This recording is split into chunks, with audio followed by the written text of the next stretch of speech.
What's up, YouTube family? This is S.Craft back again with another haircut tutorial, and today we're gonna do a real easy, kind of like almost a skin fade, but a shadow fade. He doesn't like it bald all the way on the side because it causes him to break out and get some irritation. So basically, we're gonna barely have the clipper blade just open just a little bit, almost closed all the way, but barely open a little bit. So we're starting out, though we want to keep the waves, so we're starting out with a 1.5 metal blade for your detachable blade system. Right now I am using the Oster Octanes, man, one of my go-tos, especially for waves. I just throw that 1.5 on there and go to town. And we want to go in the direction of the waves. But I hope everybody's doing good today. Man, I thank everybody for their support and all the comments and likes and shares and all that good stuff, man. You guys are a blessing to me and to this channel. If you haven't subscribed yet, please do that. I'm trying to drop more content for you, stay on top of things. But yeah, so this is my boy Elijah. There again, we're gonna go ahead and do the 1.5 blade on top. And now I wanted to show you guys, whenever I'm doing more ethnic hair, African American hair, real tight curly hair, whatever their ethnicity is, I like to kind of go down first. And I was going down with a number 1 guard in the parietal ridge area. So now we're setting our first guideline. There again, the blade is pretty much all the way closed. I'm not going to come in and bald it out with the trimmer or anything like that. We're just going to throw a little edge on there because there again he gets some irritation on his skin that he prefers to stay away from, obviously. So the blade is almost closed, just slightly open, and we're going to set our first guideline in there. I really don't care too much about making perfect guidelines simply because I'm going to fade it out anyways. So taking that extra time to make everything perfect sometimes doesn't really matter to me. And obviously, I did not use the teeth of the blade to set the guideline in. As far as flipping the clipper over, almost like you would with trimmers, I just went up and made a line.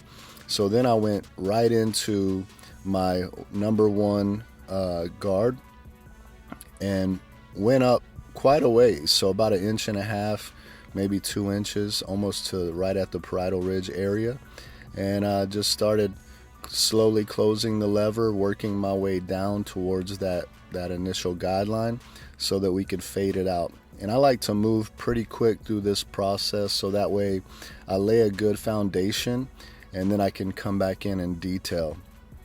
A lot of people so right now I went ahead and took that guard off and just working at that line with probably an open blade at this time, and I can continue to close that blade to work at that line until I get to the place that I had it before. I don't want to close the blade all the way working at the line. Why?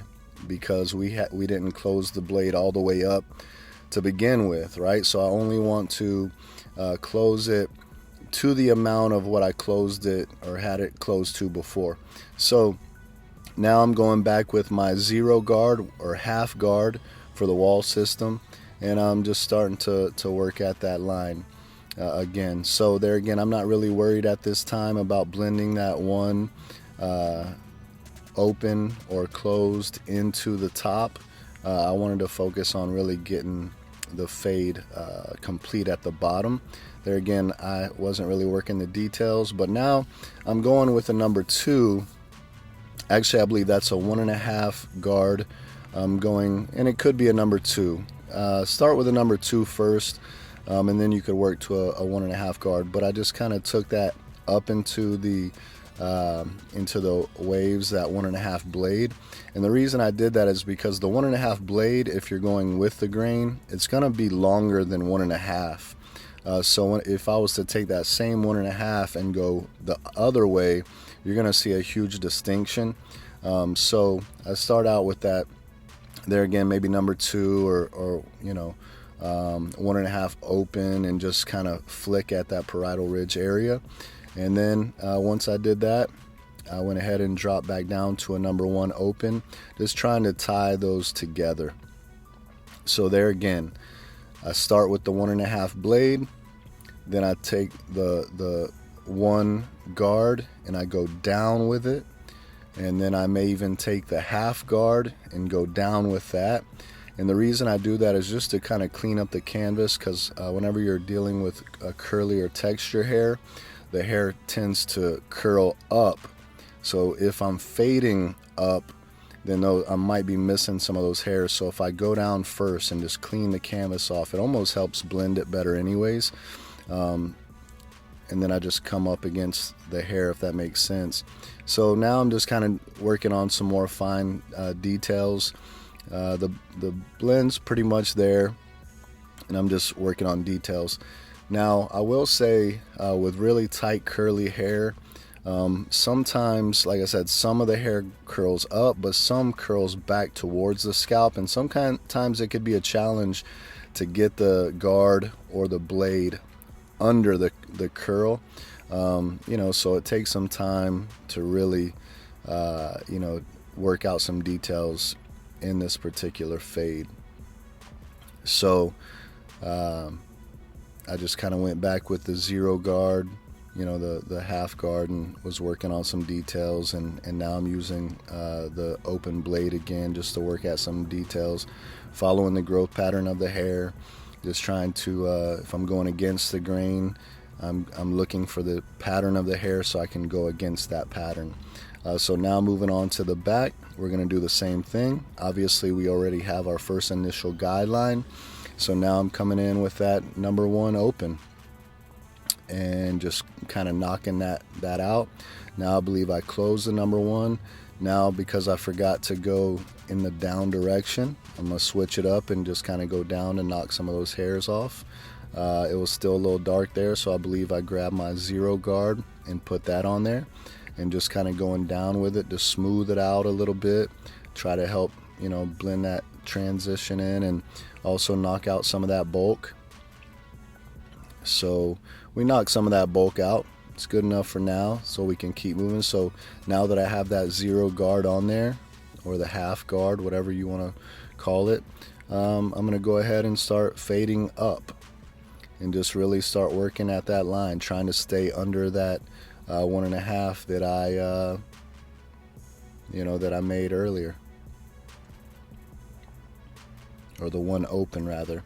So then once I use that 0 blade, now I just drop off and drop down with an open blade, working at that line. There again, I'm not really concerned about anything that's over that 1 or 1 open. I'm just working my way down from that next guideline. So now I have the 1.5 guard or number 2 guard. I'm not really sure. You just have to kind of play with it, see which one works best for you. That 1.5 guard didn't even do anything, so I moved back to the 1 open and just started working at the bulk that we have. And sometimes, guys, it's trial and error. It's more about trying to make sure that all the shades are flowing together. If I'm looking at it from the back, I want to make sure it all ties into the side. So I turn his head a little bit so I can see the side. I want to see that corner that I'm working on right now. Does that corner tie into the back and to the side of the head? So that way whenever I turn, it's one solid fade motion. So turning the head is a huge tip. You constantly want to check from different angles. So I may have earlier been looking at the side of the head while I was fading, but now I'm standing from the back and I turn and I'm looking right now from the back, but I'm looking at that back corner from the back angle, which gives me a different perspective. Then I'll turn them, back one way, back the other way, just to kind of see, does this tie in? How's it looking? So now that I was looking from the back angle, I turned them to the side and I seen that, okay, this is something we have to work on right here, which I pointed out. And from this angle, it actually, from this top angle, the fade looks different than what the side angle was looking. It kind of looks more patchy. So from different angles. I'm looking and I'm constantly working on, trying to, make this blend come together, working on the fine details. And now, just with the different camera angles slightly adjusted, we're seeing different lines that we didn't see before. And sometimes, man, it can get tedious, it can get annoying, but we have to do the best we can, and we really work through the details of the cut. I believe details are what set us apart. And know this, man, I'm not a perfect barber. Every cut that I do isn't perfect, just like everybody else. I'm looking from different angles, and I can look from an angle and say, my God, that thing is blurry. And then all of a sudden, what happens is, he gets up from the chair and I see it from a different angle and I'm like, oh my gosh, or I look at the camera later and how didn't I see that?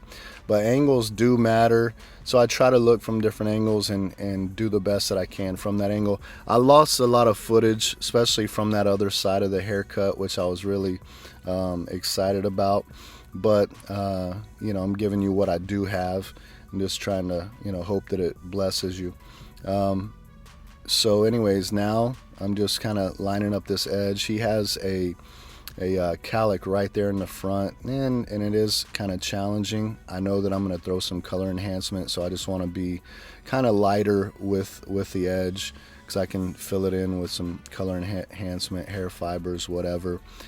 So I usually start in the middle and then work my way out to the highest point, so that way it just makes it easier to go across to the lowest point and make that line straight, so I'm not going back and forth trying to balance that line out. He has a very, very thin beard line towards his C-cup area, and he wants all that to tie in, and he wants to keep that beard because it is growing. It's thicker than it was, and actually you see the bottom of the beard, man, it's really getting nice and thick. We've been working on that for a while to try to grow that beard, make it full. But anyways, we just throw a little C-cup on there, and now I'm just hitting up the beard, straightening up the line. If you're gonna do a beard line up, you want to use the back of the blade, hold your clipper upside down and go down against that line to get the sharpest lines possible. Now just lining up the back over the ear. And there again, see, when I look at this, when I was looking at it in person, a lot of times I'm like, man, this thing is blurry. Then I look in the video and I see areas that I feel like are too dark that I would have touched up. But let me say this, for the most part, the majority of the people you see do not have a barber's eye. This is just a tip I want to give to you. There are people that have an exquisite eye, man, for fades, and they would be able to see spots. But for the most part, I've learned that a lot of people don't have a barber's eye. They don't see everything that we see. So they look in the mirror and they're like, this is the blurriest fade I've ever had in my life. While I'm looking at it thinking, man, I wish I would have touched this spot and done that spot, And the reality is, in the shop, we have one appointment after the next for the most part, or it's busy, and you got to give them the best cut you can in the time that you can. So never feel guilty about, not taking an hour if you don't have it. Do what you got to do, move as quick as you can. And at this point I may have someone waiting on me right now, and I know, hey, I got to move, and it does take a lot of extra time actually recording the video as well, moving the camera around, and sometimes people that are sitting there waiting for their haircut or their appointment, they're tired of watching you go into their appointment time moving that camera around. So you got to do what you got to do, give them the best quality cut and move on. So anyways, we're throwing a little color enhancement in there. That's Sean Cuts Hair card. If you're looking for one of those cards, go to Sean Cuts Hair, SEAN, on Instagram. DM him and he'll hook you up. I like to use this card. It's just quicker for me whenever I'm doing the straight line. Just grab a little flyer or something. Now I'm throwing color or hair fiber in there. I always like to lay the foundation first with my color enhancement, and then I'm using Hair Illusion hair fibers. I throw some hairspray on there to give me something to stick to. Then I put the fibers on top of that, and then I'll come in again and spray it with a little more hairspray to hold the fibers on top. And a lot of people are like, dude, how do you get such crispy lines when it comes to waves and things like that? This is how I do it. So while the hairspray is drying, I'm taking this time to work the details. I'm taking this time to just go over the top with my trimmer, and lightly I'm letting the back of the blade or the middle of the blade rest on the head. I'm not trying to put pressure on it. I'm just floating it across the top. If you actually angle the teeth down, you're going to cut into the waves and make a bald spot. We don't want to do that. So now that we put the hair fibers on there and the color enhancement, it enhances that shape up. And that's the whole thing. We're not trying to paint his fade on or anything like that. It just enhances that shape up. It makes that line pop. And I'm telling you what, these customers, when they leave, they're just like, oh my gosh, my lineup has never looked this sharp before.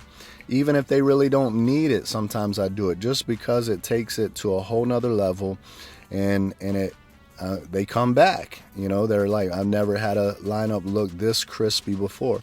And what happens also, because of the hairspray that you've sprayed on there, now I don't want hairspray all on their forehead, but it also, when you hit it with the razor, it gives it that nice ash look. And honestly, a lot of the customers don't want that ash look because they think it makes them look ashy. I think we like it more for pictures and things like that.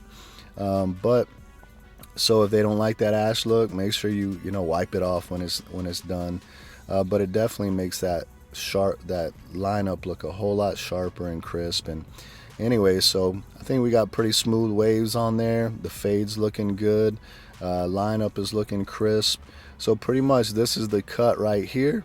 He loves it, and it's easy to maintain. He's still got his waves, but he's got his fade also. So hey guys, God bless you guys. I hope you enjoyed this video. Once again, if you enjoy this content, subscribe, like, hit the bell, comment, all that good stuff. It encourages me to make more for you. God bless you guys. Have a wonderful day. Peace.